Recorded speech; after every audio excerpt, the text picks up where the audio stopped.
So in this segment, we're going to talk a bit about who is responsible for teaching our kids. And so in broader terms, right, who's responsible for handing on the faith? So we've got this teaching office of the church. We call this the magisterium, right? The Pope, the bishops, everybody in union with them. This magisterium that's been given this responsibility to safeguard the deposit of faith and to preach the gospel to all men everywhere at all times, right? And so what does this magisterium look like? So you've got your diocesan bishop, right? He is the successor of the apostles locally, right? And it's he's ordained to teach, right? He's also ordained to lead the diocese in a lot of different other ways, but he's primarily a teacher, and he's primarily responsible for organizing catechesis in his diocese. So the diocesan bishop is the one who gets to figure out what are our sacramental policies, what things need to be taught in different age levels and all that kind of thing, right? So the diocesan bishop is the chief catechist, if you will, of the diocese. The bishop will delegate some of that authority to a local pastor, right? The pastor of a parish is a co-worker with a bishop, and he's primarily responsible for, he's the primary catechist of his parish. A lot of us don't realize this. The pastor is canonically responsible for every single soul within his geographical territory, whether they're Catholic or not, right? So those are the folks that a pastor is trying to reach. He's trying to hand on the faith to the faithful, but also get that faith to spread out to every single soul within his territory. And so a pastor will very often delegate or deputize some of that catechetical organizational authority to a catechetical administrator at the parish, the DRE. Sometimes they go by different titles, right? They're deputized by the pastor to assist in organizing catechesis at the parish. So which of these people are responsible for teaching our kids, right? Now, that catechetical administrator will then delegate and go out and find volunteer catechists, you guys, who will come in, and the pastor will deputize you. He'll commission you in a liturgical ceremony at Mass or whatnot. So which of these people are responsible for educating the kids? Here's the important thing. It's important to recognize when the church talks about catechesis, she primarily means for adults. And so St. John Paul II in Catechesi Tradendae, his great exhortation on catechesis in our times, he said the principal form of catechesis is for adults. And so when the church is speaking about who's responsible for catechesis, that's what she has in mind unless she explicitly says for children. And so who's responsible for the catechesis of children? Well, let's take this from a different angle here. Taking a look at what the Code of Canon Law says specifically about parents, because the Code of Canon Law uses very different language about parent responsibilities and rights. So Canon number 226 says this: because they gave life to their children, parents have the most serious obligation and right to educate them. It is therefore primarily the responsibility of Christian parents to ensure that the Christian education of their children is in accordance with the teachings of the Church. That's hefty stuff there, right? They are principally responsible before anybody else. We're even going to get into language that will specifically say that. Before all others, Christian parents are responsible for handing on the faith to their kids in conformity with what the church actually teaches, which is governed by the magisterium, right? But it's a natural law argument. Notice that. Parents, because they gave life to their children, this is their right. No one can take it from them, right? John Paul II is going to get into speaking of language similar to inalienable rights, right? And so further along in canon law, Canon 774 says, the care for catechesis under the direction of lawful ecclesial authority, the pastor, the bishop, extends to all members of the church. Care for catechesis extends to all members of the church, to each according to his or her role. Before all others, there it is, before all others, parents are bound to form their children by word and example in faith and in Christian living. The same obligation binds sponsors and those who take the place of parents. That would be like legal guardians, grandparents, that sort of thing, right? So before all others, it's up to parents. And then Canon 776 is going to refer back to this one. By virtue of his function, a pastor is bound to take care of the catechetical formation of adults, youth, and children, to which purpose he is to use the help of clerics assigned to the parish, of members of institutes of consecrated life, and of societies of the apostolic life, taking into account the character of each institute and of the lay members of the Christian faithful, especially of catechists.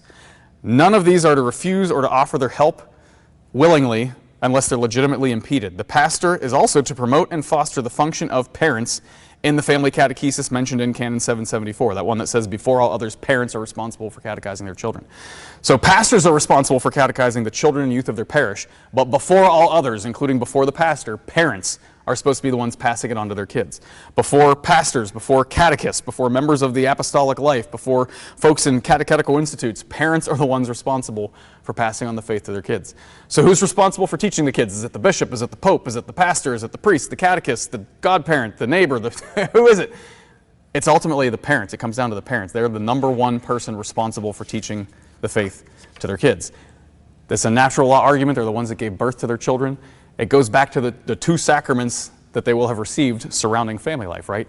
In the sacrament of matrimony, they promise to be open to having children and to raise them in the faith. That includes educating them, catechizing them. And then in the rite of baptism, they're asked, do you understand the right and responsibility of educating your child and raising them in the faith that you're about to undertake? Right? And similar, in both cases, we make these promises that we don't fully understand. But that's okay. It's our job as the church, as the ecclesial structure that provides the systematic formation, to help them unpack these promises that they gave a very nascent yes to. Right? This seed form, right? Jesus talks about faith the size of a mustard seed can move mountains. Their yes, the size of a mustard seed, can change the life of their child and effectively pass on the entire deposit of faith. We've got to circle the wagons and help them do that. That's the role of the institutional church. Catechesis in the home should look different than catechesis in one of our classrooms. Right? Our job is the systematic approach to the faith. We've got to go through all of those catechism topics in an age-appropriate way and all that sort of stuff. At home, it's more episodic. It's as things come up, right? When your cat dies for the first time and your kid asks, what happens when we die? That's when you figure out, all right, what is catechesis on four last things and death and judgment, and do animals have souls and all that kind of stuff, right? It's when you've gone to a wedding as a family and your kid is like, what are they doing up there? What do those words even mean? That's when you teach you formally teach what Christian marriage is. You're teaching it all along as a married couple by living it, right? But it's as these things come up in the context of a family, that's when parents catechize specific topics beyond just the broader Christian life that they're living. We, as the catechetical formational program of a parish, provide the systematic formation that most families aren't going to do at home in that format, right? So again, going back to John Paul II talking about parents' roles, especially in Catechesi Tradendae, he says this. This is a quote from Catechesi Tradendae, paragraph 68. Family catechesis therefore precedes, accompanies, and enriches all other forms of catechesis. Family catechesis, not just catechesis of the family, but within the family, in the home, precedes, it goes before all other forms of catechesis. It accompanies all other forms of catechesis, and it enriches all other forms of catechesis. Family catechesis is happening on purpose or by accident in our homes. Right? Parents are the primary educators of their kids. We talk about God as Father. Where do every single one of our kids get an image of what Father means? Their dad, right? And their mom. Right, wrong, or indifferent, and every parent fails at this. We're not perfect mirrors of the Trinity by any stretch. But we give our kids a glimpse of who God is just by being parents, without even teaching them anything explicitly.